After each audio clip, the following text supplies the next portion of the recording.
नमस्कार, प्रणाम।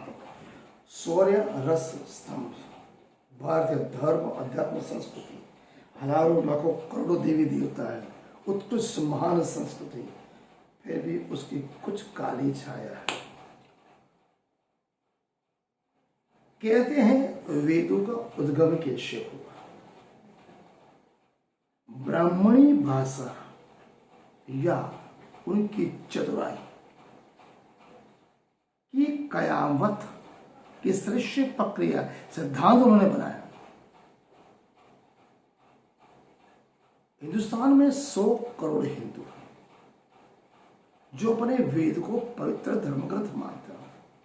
फिर भी अगर आप किसी भी हिंदू को अगर पूछते हो वेदों का उद्गम कैसे, किस तरह से, किस काल में और क्यों और किसने किया, सिंपल सा प्रश्न है, फिर भी वो उसका उत्तर दे नहीं पाएगा। ये सादा सत्य है। हाँ, एकाधिक वैदिक जो ब्राह्मण है जिसके पास कुछ नॉलेज है वो तुरंत कहता है वेद तो सनातन है, लेकिन प्रश्न का उत्तर ये नहीं। हम पूछते वेद का उद्गम कब हुआ, कैसे हुआ, किस तरह से हुआ, किसने किया, वो क्या हुआ, वेद सनातन है, वो प्रश्न का उत्तर नहीं है। सबसे पहले आज हम जानेंगे वेद तो सनातन है, तो सनातन शब्द का अर्थ क्या होता है। डॉक्टर बाबा साहब आंबेडकर के हिसाब से सनातन शब्द का अर्थ है अनादि अनंत। वेद और पौरुषेय है, इस सिद्धांत को मनु ने मनुस्मृति के द्वारा आगे बढ़ाया। आगे के कल्प में वेदों में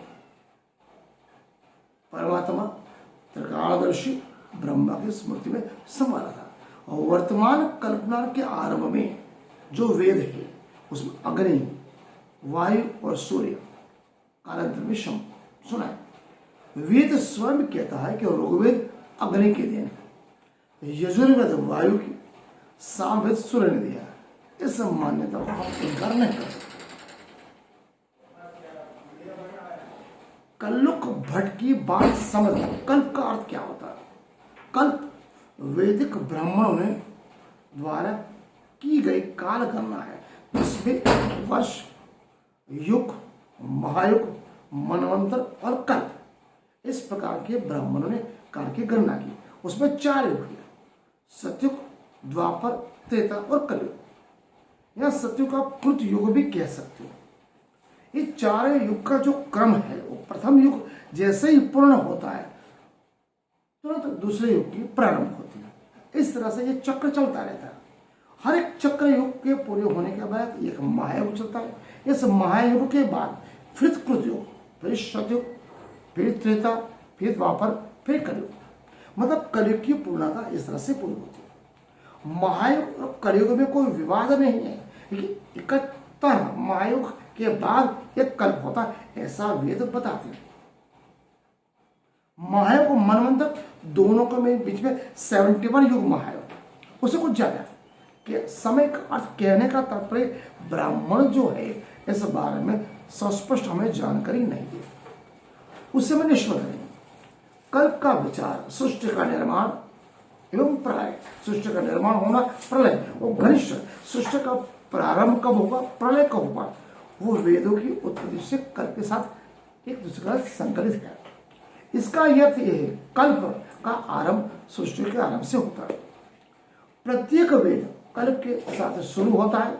कल्लुक भट्ट क्या बोलते हैं, हर कल्प के बाद नया वेद बनता है। ब्रह्मा अपने स्मृति के द्वारा पूरा नई स्थापना करता है। इस कारण ब्राह्मणों ने वेद को अनादि अनंत कहा। फिर भी कल्लुक भट्ट की स्मृति में एक प्रश्न है। प्रश्न है कि वेदों की रचना किसने की, स्मृति कृत किसने बनाया। अगर ऐसा मान ले कल्प के आरंभ से पुनरावर्तित होता है तो फिर भी प्रश्न यह रहता है प्रथम कल्प का प्रारंभ कब हुआ, कैसे हुआ, किसने किया, रचना किसने की। वेद शून्य से पैदा हुआ, चाहे उसका अंत नहीं मतलब अनंत है, तो उसका आरंभ किसने किया। इस बात पे किसी भी पुरोहित, धर्म गुरु, पंडित, ब्राह्मण स्पष्ट कहने तात्पर्य उत्तर दे ही नहीं पाता। तो ये वाग्जाल, ये घनिष्ठ संघर्ष, बातें उनकी जो बातें वो गले उतरती नहीं, इसीलिए कहते हैं कपोल कल्पित बातें हम इसको समझ सकते हैं। जब उसको अनादि अंत ने तो प्रारंभ किसने किया, ये बात सबसे बड़ा प्रश्न है।